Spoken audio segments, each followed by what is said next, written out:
পুরুষ মানুষ অকারণে ঘরে নামাজ আদায় করলে কি হবে, এইটা করেন না, অকারণে ঘরে নামাজ আদায় করেন না। বাকি প্রথম কথা, আপনি আবার এই কথা কওয়ার কারণে ঘরে নামাজ ছেড়ে দিন না। মানে আমার কথা হলো, হুজুর আপনি কইলেন কি লেগে আর পড়মুই না, না ভাই আপনি পড়েন, আপনি পড়েন এটা করার কারণে কিন্তু ছেড়ে দিন না, আপনি ঘরেই পড়েন আল্লাহর হস্তে, ছাইরেন না নামাজ। কিন্তু কথা হইলো আপনি মসজিদে গিয়ে নামাজ পড়েন। ইচ্ছাকৃতভাবে জামাত ছেড়ে দেওয়া, ইচ্ছাকৃতভাবে জামাত ছেড়ে দেওয়া ফিকহে হানাফিদের কবিরা গুনাহ।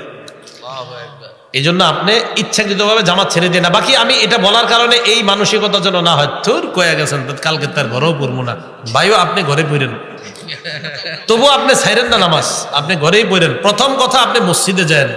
যদি বলেন হুজুর আপনি বলার কারণে কালকে থেকে ঘরেও পড়বো না, না এটা যেন না হয়, আল্লাহর হস্তে এই মাসালা বদহজম যেন না হয়, আপনি ঘরে পড়েন, তাও পড়েন, এটা ছাইরা দিন না নামাজ। আল্লাহ হেফাজত করেন। আমিন। আল্লাহুম্মা সাল্লি আলা মুহাম্মাদি ওয়া আলা আলি মুহাম্মাদ।